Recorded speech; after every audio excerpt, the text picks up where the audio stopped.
sufrido, ¿eh? No es la más antigua que toqué, pero sí es la que mejor suena de todas las que toqué. Sí. Sí. Guitarra, esta. ¿Estamos grabando ya? Estamos aquí probando, sí. Vale. Estoy viendo cómo Dime entra. qué guitarra has tenido y te has arrepentido de venderla o de no tenerla ya. No, bueno, me han robado un Strato, te estoy hablando de en el año 80, 81. Nos robaron con Tequila muchas guitarras, entraron en el local, me robaron una Les Paul Deluxe dorada, la que sacaban las portadas. No sé qué tal sería, ¿no? Una guitarra comprada en una tienda por el 75, por ahí. No son de las topes. Pero el Strato, en un Strato, debía ser del 61. Y era como esta, pero en Strato. Igual. Qué dolor. Ambos así. Y fue un desastre. Horrible. Y entonces un amigo se iba a Londres, le dejé 90.000 pesetas y me trajo, después de un año, se quedó un año en Londres el tío. Acá la traeré, tranquilo. Y me trajo esta. La uso muchísimo, es una maravilla también, pero no es tan buena como la que me había robado. No es tan buena. Esa era palabra, era superior. De todas formas, esta, a José lo conocéis, ¿no? José Norte. Hay muchas buenas estratos en la cabaña, pero esta es... Sí, porque no es muy estrato, es como esos gatos que son un poco perros. No tiene esa cosa tan cliché del estrato, ¿sabes? Tipo super puro y tal, ¿no? Tipo Robert Cray o Clapton en un momento, sino que es un poco más, tiene un puntito más híbrido.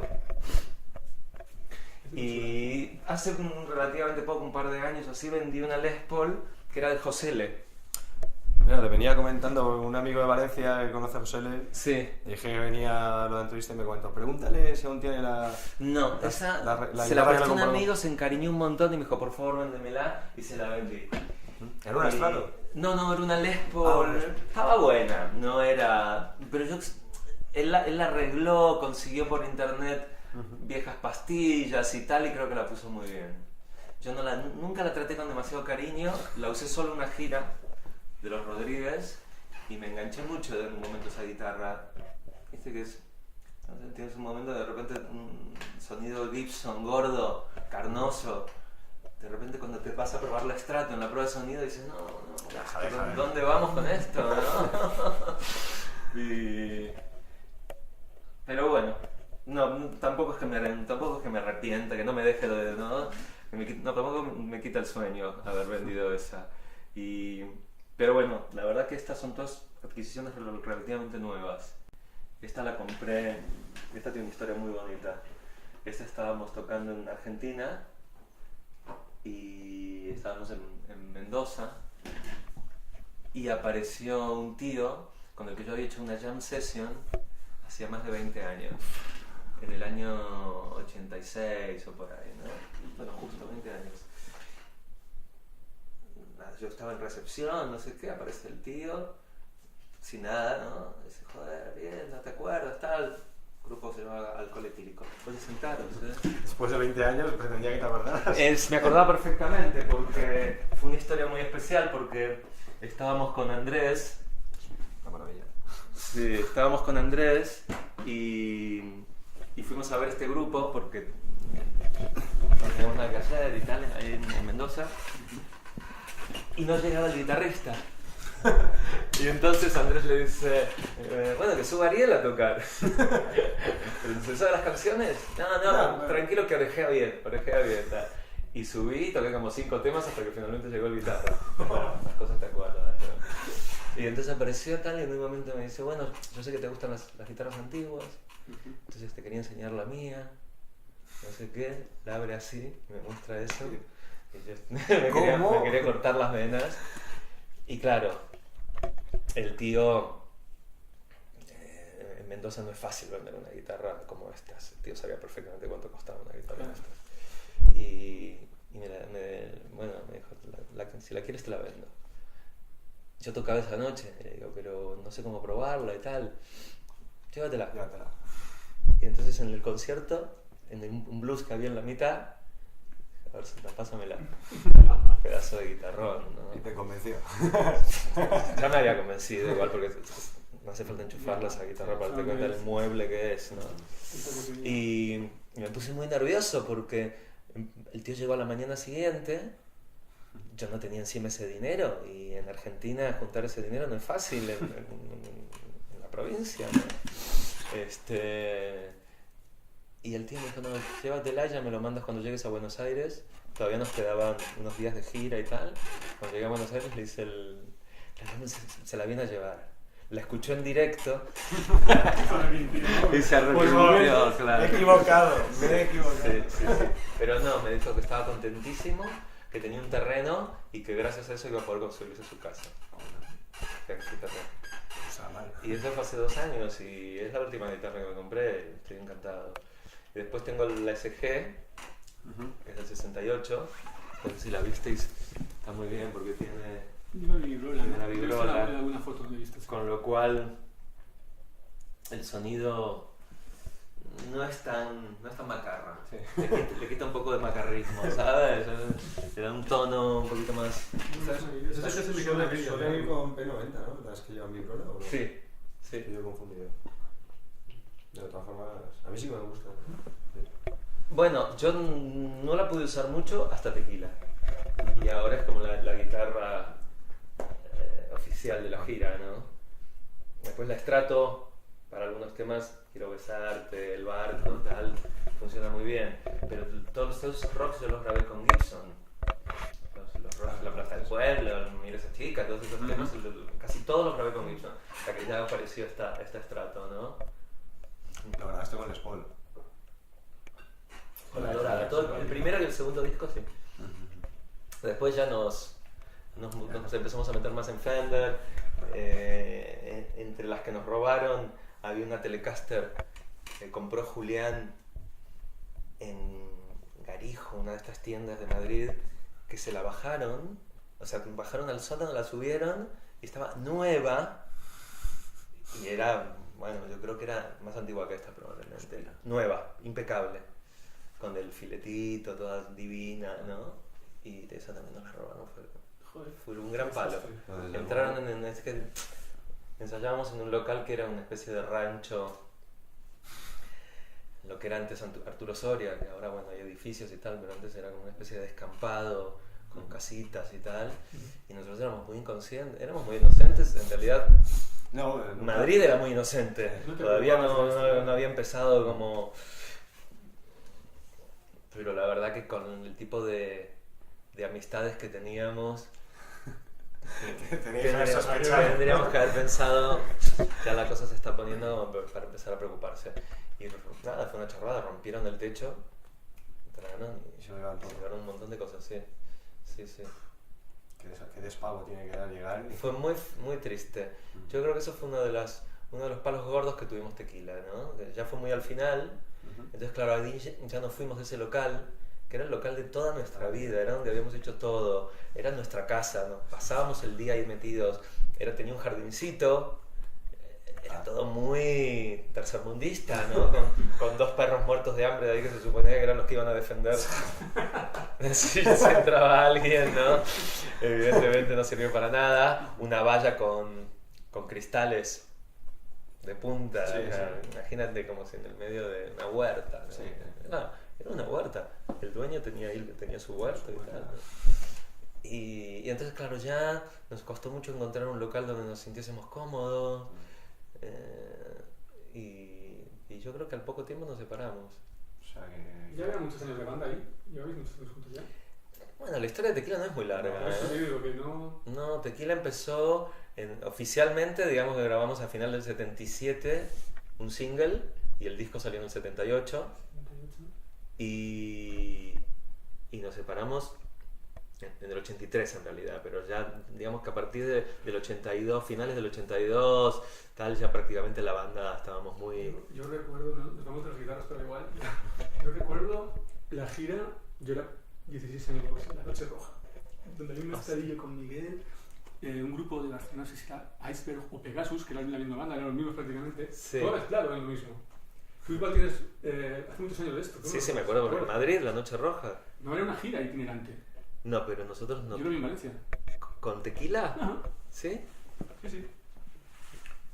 O el que no tenía la cabeza en sustituto. Puede ser, puede ser, porque yo recuerdo la Noche Roja, o sea, recuerdo haber tocado con Miguel Ríos 2 o 3 veces y la Noche Roja yo lo recuerdo aquí en Madrid.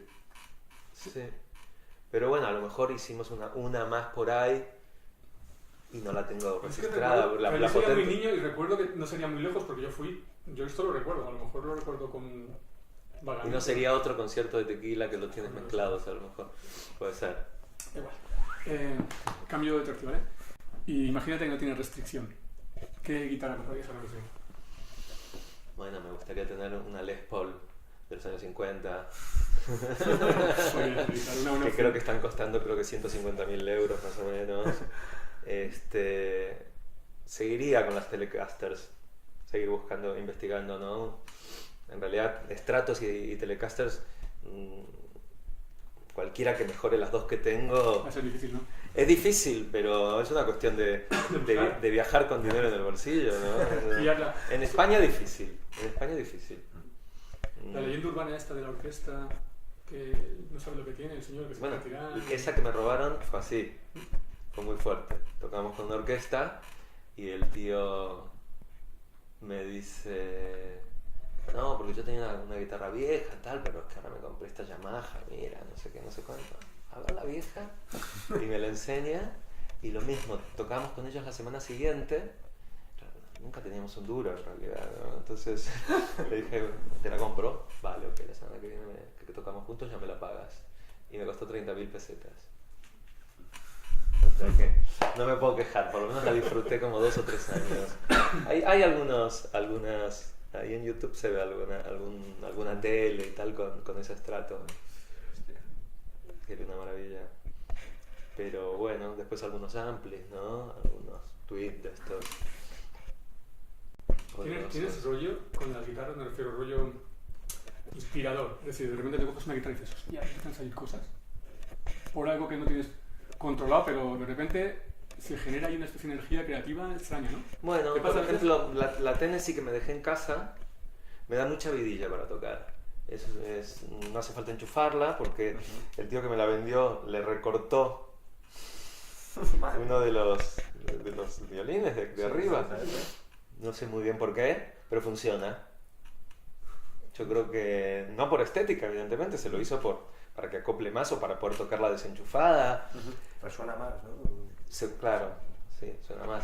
Y después, bueno, la tele esa, ¿no? Que cuando me la compré tardé mucho en llegar a Madrid, porque todavía estaba en Argentina. Y claro, era una guitarra que la toqué mucho desenchufada, muchísimo, ¿no? Después tengo en casa una acústica, una Guild muy vieja, que suena muy mal. Son muy buenas, hombre. No, pero esta no, es como una especie de mueble viejo, no sé, la hemos probado ahí en la cabaña un par de veces y no, es una guitarra muy vasta, una guitarra súper vasta, ¿no? Pues habría que probarla como con mal sonido dentro de una banda, ¿no? Yo no sé si la probamos en plan acústico, que ahí se nota mucho. Está en primer plano siempre. Claro, pero tal vez presente. Con una batería, yo creo que las guitarras muy buenas no sirven para tocar con batería muchas veces, las acústicas, ¿no? Yo tengo... De acústicas no estoy muy bien, por ejemplo. Es una Martin que he visto... Una Eric Clapton. Pero es una guitarra nueva, muy pija, alto diseño, le falta todavía un poco de grasa, ¿no? Además, de hecho, los Martin hasta los 6 meses de tocarla no empiezan a crecer de sonido. Claro, claro. Esta, bueno, al principio la tenía como una cosa así, que me daba cosa tocarla, con miedo, y luego al final la agujereé y me la llevé de gira y ahora ya la uso todo el tiempo, ¿no? Pero claro, yo la tenía en casa, olía todavía nuevo. Sí. Y después en las giras me llevaba una que por suerte me la quité encima, no voy a decir la marca, pero que es una muy buena guitarra, una Lakewood, pero no para mí. Es una guitarra para tocar tipo James Taylor o, ¿sabes? Sí, como mucho muy rollo. delicada, pero claro, yo cuando hago mis acústicos tienen mucho rock and roll en realidad. Y entonces, claro, después decía, no, yo no puedo tocar con esto, si me cuesta un montón. Después de estar tocando en casa con la Martin, cogía esta y era más difícil de tocarla, ¿no? Más dura. La Martin es muy cómoda. Sí. Es muy cómoda, lo que pasa es que tiene demasiado sonido. Una proyección muy grande. Es ¿no? muy enorme. Yo la Clapton la he probado. Es así de Y pequeñita, me costaba un poco también. pero es muy, muy grande. Yo le puse 0.10, fíjate.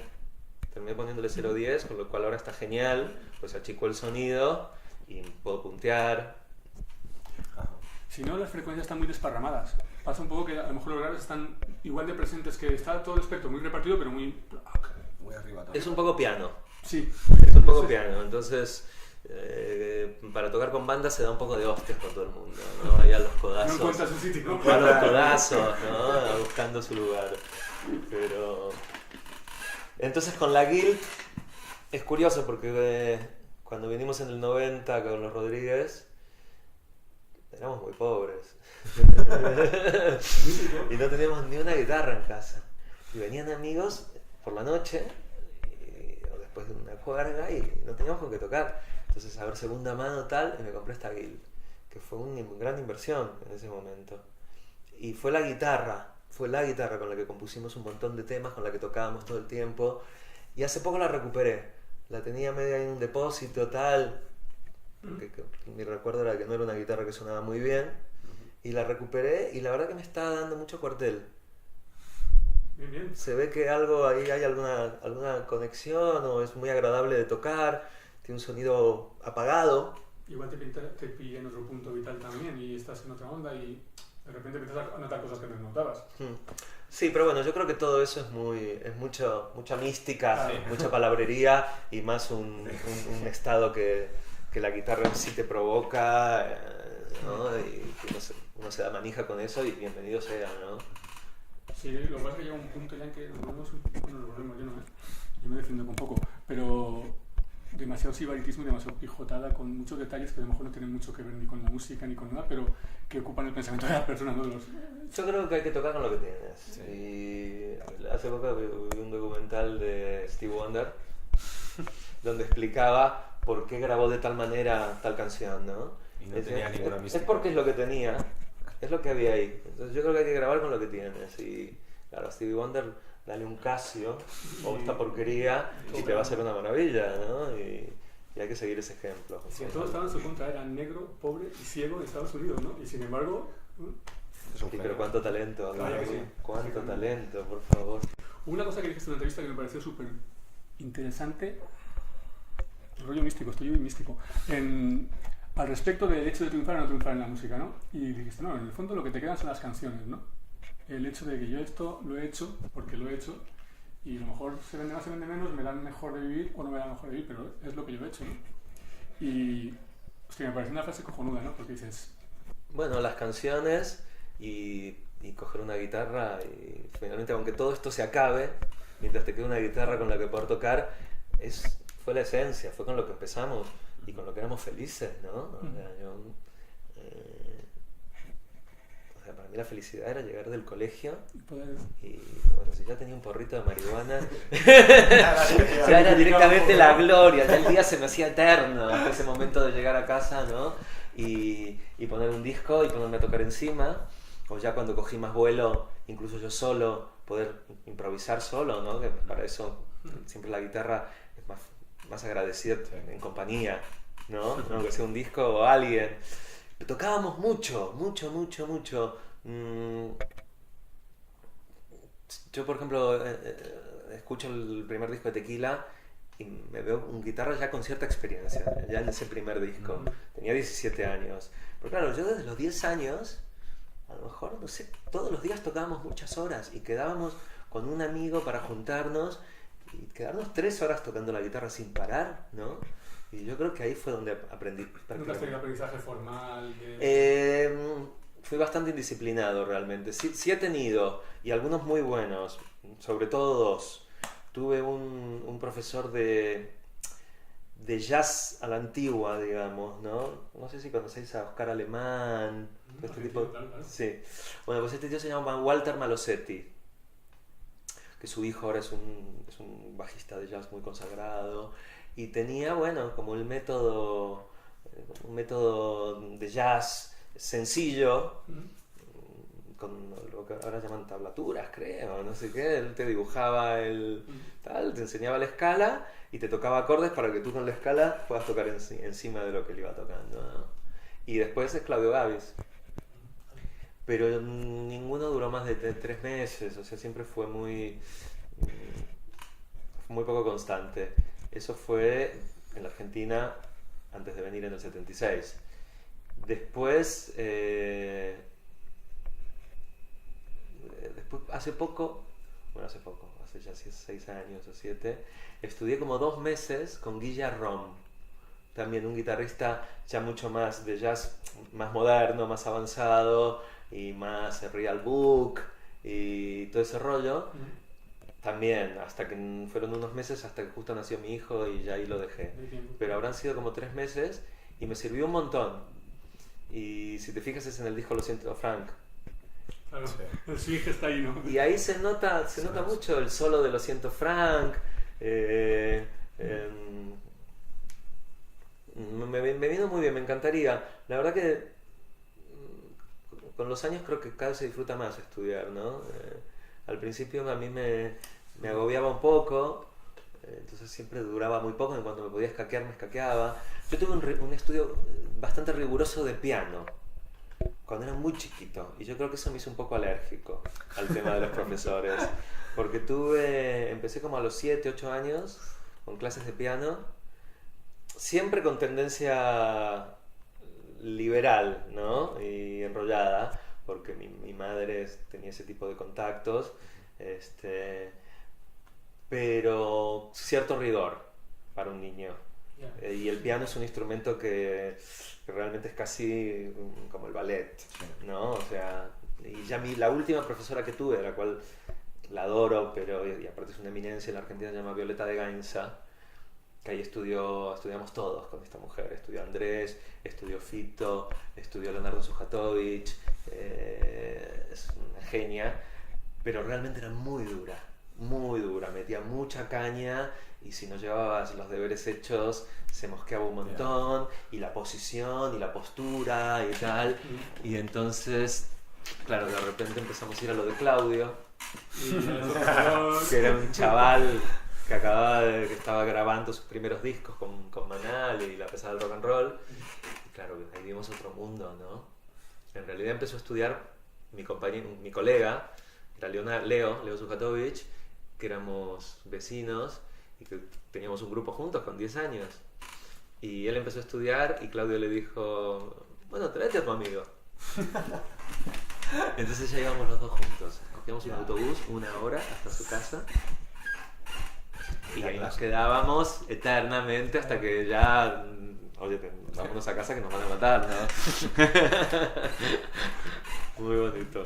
Bueno, es un cambio del clásico al blues, ¿no? Bueno, tampoco no era muy clásica la escena esta que decías, ¿no? Bueno, era Erik Satie, Piazzolla, bueno, no demasiado antiguo. Sí, también Bartók y esas cosas, ¿no? Pero fue una de las primeras pedagogas que empezó a utilizar la improvisación en niños. Empezó a considerar que un niño tiene todas las herramientas para poder improvisar. No, leer, interpretar, creatividad. Las dos cosas manejaba, pero y nos grababa. Y tiene esas viejas cintas. Yo después de muchos años volví a estudiar con ella también, una temporada muy corta, cuando volví a Argentina en el año 87 o por ahí, y algunas me puso esas cintas. ¿No las querías?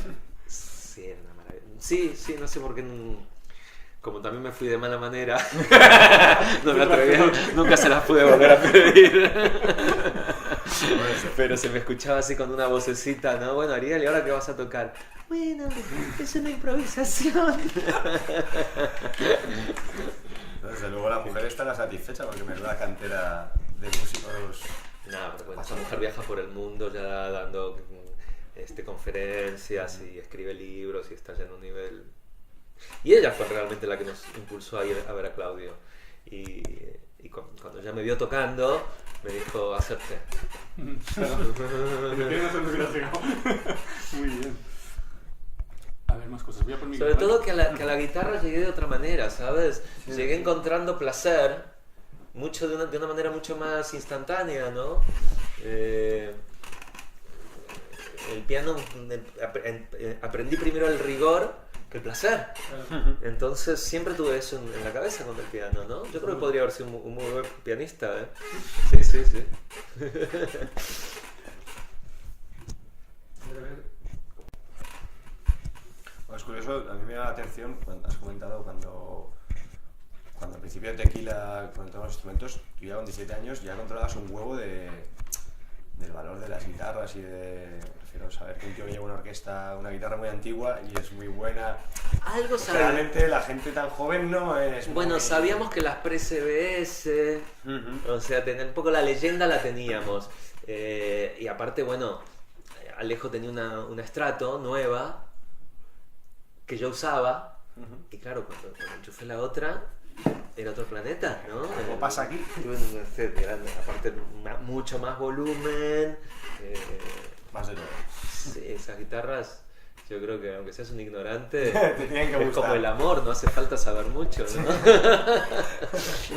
Rápidamente. Si tuvieras que elegir entre un buen sonido o una buena sensación tocando, una buena tocabilidad, ¿con qué te quedas? Es decir, aunque estés incómodo tocando y suena muy bien, Yo creo que es imposible sonar bien si estás incómodo. Aparte incómodo, ¿por qué puedes estar incómodo? Hay guitarras que no terminan de afinar, por ejemplo. Eso es una incomodidad imposible. Eso ya no puede sonar bien. fuese muy dura, un juego lo que Sí. más no fuera especialmente Sí, cómodo. sí. No, yo no llego ni a sacar un buen sonido con una guitarra incómoda. No tengo ni la paciencia para...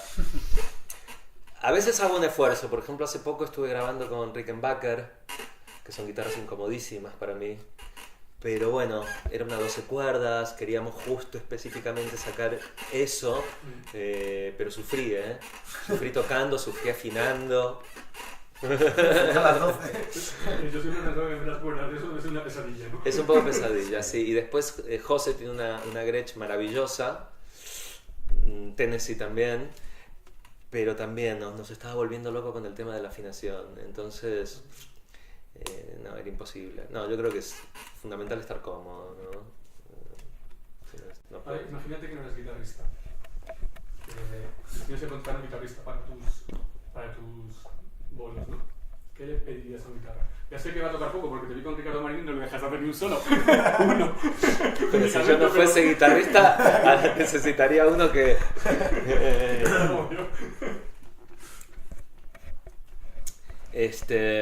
No, solo te lo puedo decir desde mi punto de vista de guitarrista, ¿no? Necesito que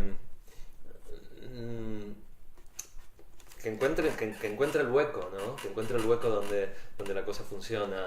En general me costó mucho, después de Julián, encontrar un par con el cual no costase, ¿no? La interactividad, ¿no? Es cierto que generalmente utilizo un tipo de guitarrista un poco obrero, porque yo, bueno, toco muy abierto,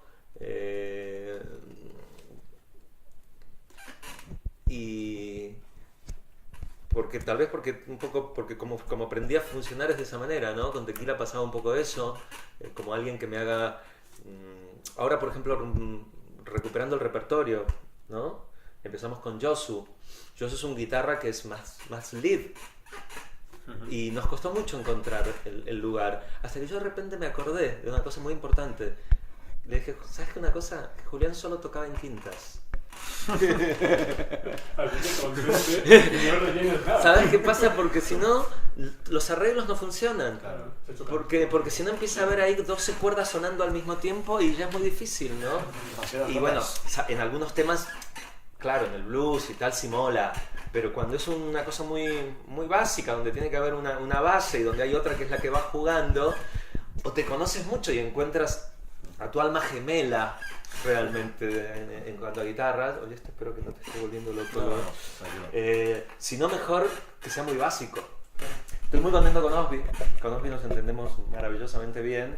Y hace pocos solos, pero los que hace son muy distintos a los míos. Y muy personales. Y un poco marcianos, incluso te diría. No es pentatónico tocando. Es muy pirotécnico. Sí. O sea, es como abrirle la jaula a una especie de animal salvaje. De repente, ¿no? Pero con cosas de jazz y mucha locura, ¿no? También.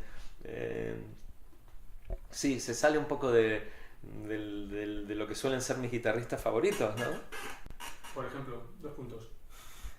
Guitarristas favoritos, bueno, empecemos por Robert Johnson. Siguiendo con el blues, Albert King. B.B. King me encanta también. Muddy Waters también. The Slide, increíble. Después,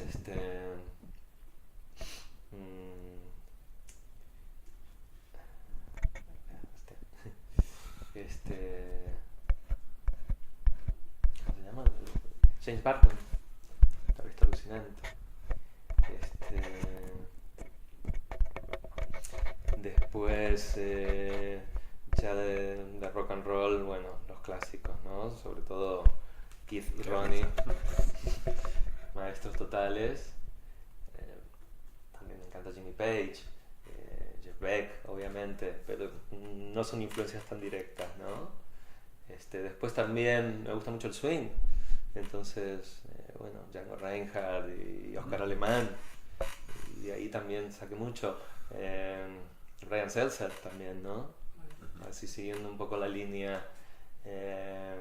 Después guitarristas más Mark Ribot, ¿no? Más experimentales. Sí, un poco más abstracto. Sí, pero creo que es el único abstracto que me gusta, ¿no? Es increíble, a mí me deja... Sí, bueno, ha creado toda una escuela y claro, hay mucho imitador de Mark Ribot, ¿no? Que puede ser mucho pesado, probablemente. Que es muy pesado. Los imitadores de Mark Ribot, claro, es un estilo muy, muy personal como para que alguien lo imite. Es como imitar a Tom Waits. Es muy complicado. Dejémoslo ahí. Y yo qué sé, bueno, los clásicos del rock, Hendrix, ¿no? Obviamente. ¿Hay alguno de los jóvenes que te haya sorprendido? Que hayas dicho en los últimos años, a lo mejor en 3 o 4 años, digas, pues Electrax de repente me gusta mucho. La verdad es que no escucho mucha música como joven. Me gustaba el de los Black Crowes, por ejemplo. Tiene algunos solos muy interesantes. No sé ni el nombre. Es que como son los hermanos, sé que uno Sí, es Chris y tiene el otro algunas cosas interesantes. No sé- bueno, no, es Smartphone. Hace poco me compré el primero de Black Crowes, que en su momento lo escuchábamos muchísimo. Y la verdad que hace cosas muy bonitas. Me gusta ese estilo casi cantable, ¿no? De poder casi tararear los dibujos que hace y tal, ¿no? No. Con los Black Rock me gusta, pero lo vimos hace un año, lo vimos, no me gustó nada. ¿No? Yo te hablo en solitario. concreto de ese No disco. tenía canciones el tío. No, se hace Muy la bien, guitarrista. pero no hay, a la tercera tema dices, aquí falta algo. Sí. Es una lástima porque Bueno. yo a mí me alucina ese guitarrista. Pero sí que es Es cierto muy, que le falta. es muy difícil, ¿no? O sea, para la gente que hace género solamente. Hay que tener un nivel realmente espectacular, quiero decir. Sí, claro, vas a ver a un auténtico bluesman que se ha dedicado toda su vida o a un flamenco. Claro. Entonces, bueno, puede ser que no hagan falta las canciones, pero tiene que ser realmente number ones, ¿no? Y haberle dedicado toda su vida a eso, ¿no? A mí me da mucho miedo el género, por eso al final siempre termino haciendo discos de canciones. Me parece que es... Está bien, No se te da nada mal, ¿eh? pero no podría sostener un repertorio solo de género.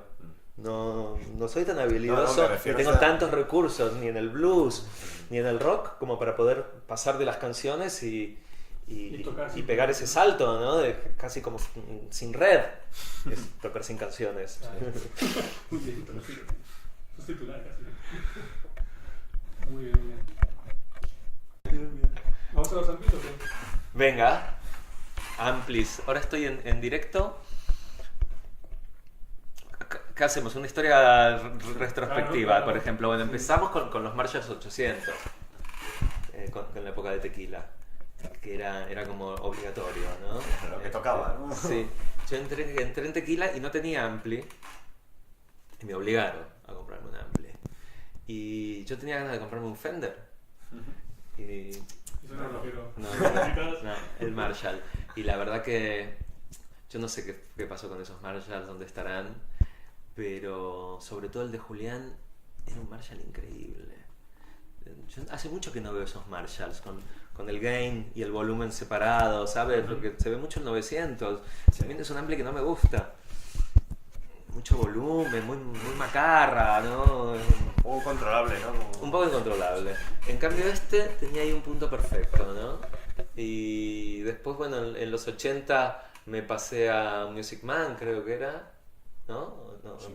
No, espérate, ¿cómo era? Eran como unas imitaciones de Fender. Bueno, Music Man es posible porque creo que ha imitado. Sí, pero eran guitarras, ¿no? No, y efectos también hacían. Sí. ¿Qué ampli era ese? No me acuerdo. A lo mejor era un Fender medio moderno, estos que se sacaban cosas y tal. Pero bueno, como casi ni toqué.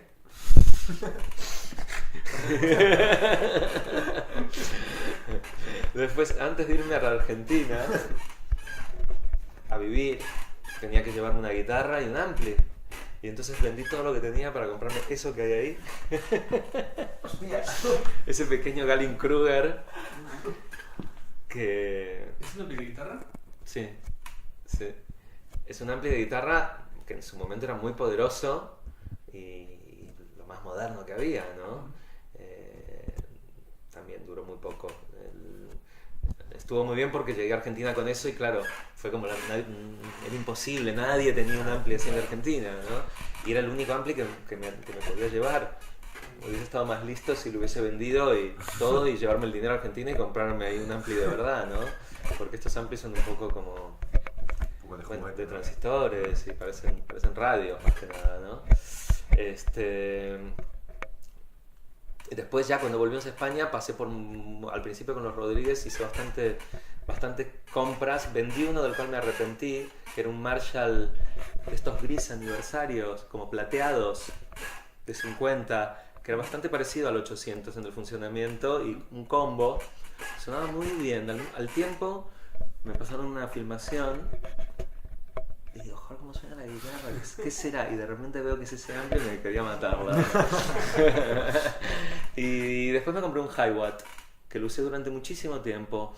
Un Hiwatt muy noble, sonidazo, enorme, muy puro, muy limpio, demasiado limpio. Para que se caliente había que darle mucha tralla. Y en un momento, en un viaje a Buenos Aires, me pusieron backline, obviamente, para poder tocar, y descubrí el box. Que yo siempre había sido muy, muy reacio, y de repente pusieron un box que se lo había comprado Fito en Italia, que era del 66, una cosa así, y flipé. Dije, wow, ahora entiendo el porqué. ¿Por qué? Porque claro, siempre cuando grabábamos pedíamos amplis, y nunca había pillado un box, o nunca le había dado tiempo, o no sé. La cuestión es que ahí aluciné mucho, y después aparte conocí a José, y todos sus box antiguos, y entonces me compré un box nuevo, me fui a una tienda y me compré uno nuevo, básicamente porque para girar los box antiguos son muy complicados. Sí, sí. Lo customicé un poco, cambiándole las válvulas y tal. Yo soy muy torpe para todo eso y todos los aspectos. Está Pablo y José. José es un campeón.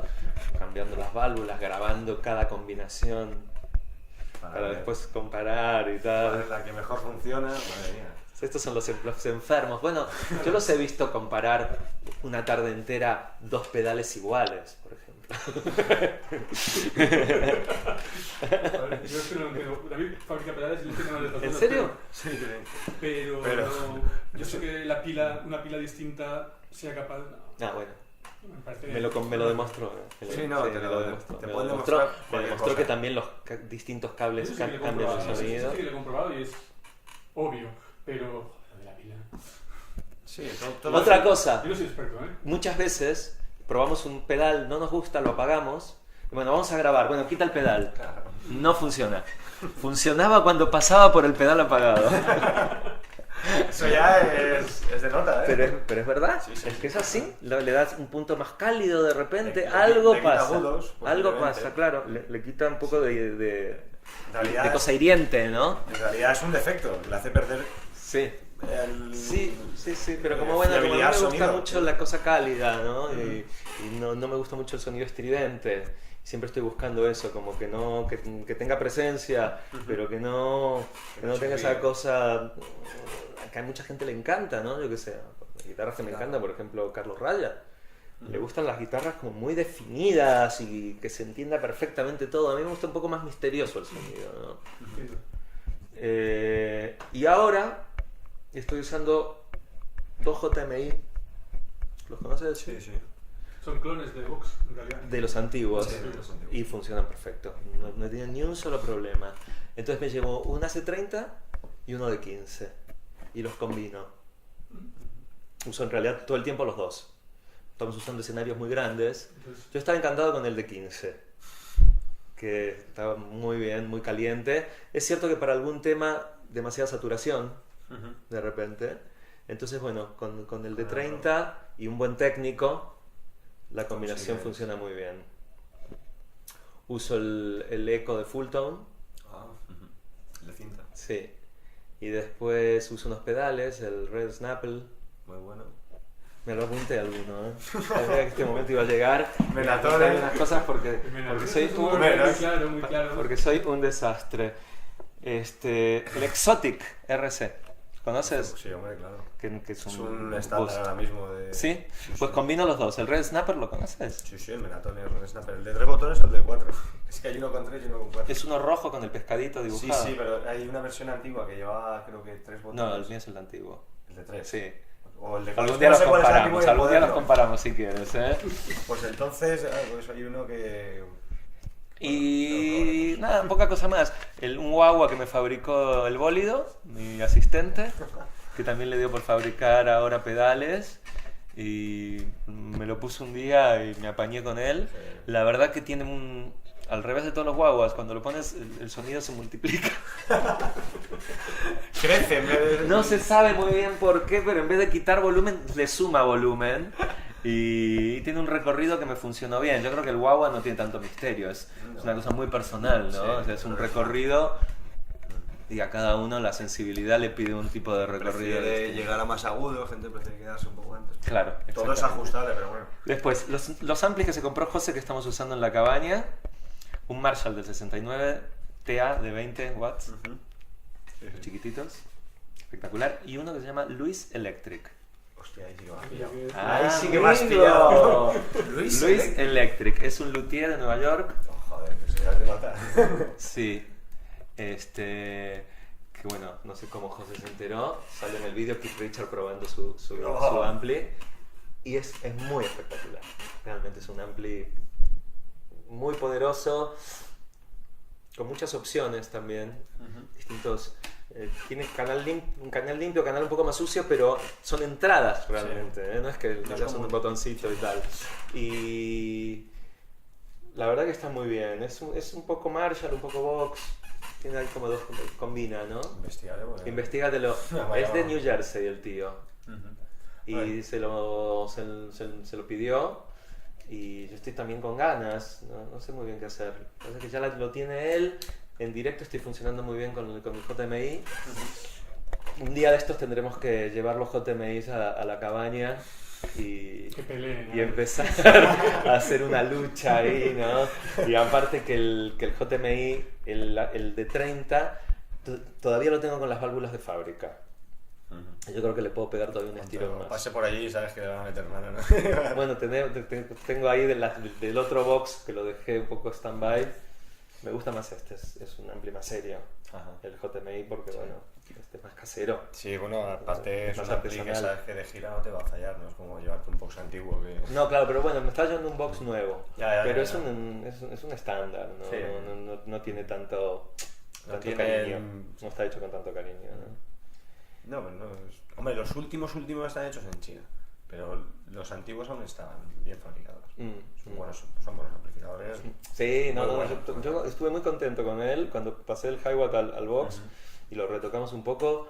La verdad que estábamos encantados, el técnico todo bien y yo qué sé, yo creo que uno también necesita cada cierto tiempo Probando, encontrar ¿no? algo distinto y Ajá. te aburres, ¿no? Yo creo, y te dejas de sorprender y claro, cuando cogí primero el JMI, el de 15, estaba tocando todavía en mi gira, que eran escenarios pequeños, y claro, cambió todo de repente, ¿no? Porque es mucho más gamberro, ¿no? Es más, Te da pie tiene a- un poquito más de grano, Sí. no es tan Es tan puro, es ¿no? tan puro.